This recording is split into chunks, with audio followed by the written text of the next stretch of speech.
Hello friends, నమస్తే.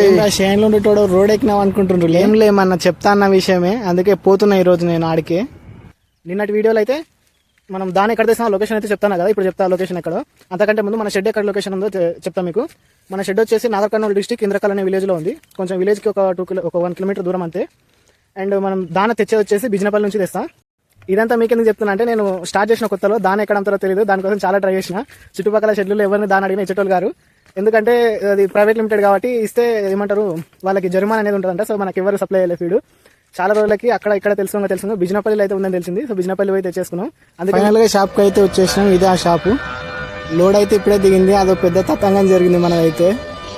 Next వీడియోలో అయితే చెప్తాది మీకు. ట్రాన్స్పోర్ట్ విషయానికి వచ్చేసి బిజినపల్లి నుంచి మనకు లాస్ట్ బ్యాచ్కి అయితే నేను ఆటో పెట్టుకున్నా. ఆటోకి 1000 రూపాయలు కిరాయి, 10 సంచులు వేసుకొచ్చుకుంటుంది.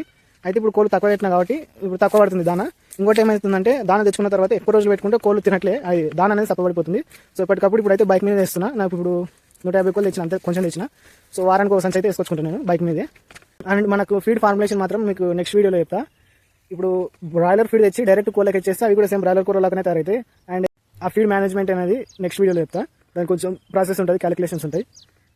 అంతవరకు మీరైతే లైక్, షేర్ అండ్ సబ్స్క్రైబ్ చేసుకుని సపోర్ట్ చేయండి. మళ్ళీ ఒక వీడియోతో మళ్ళీ కలుసుకుందాం. Bye bye.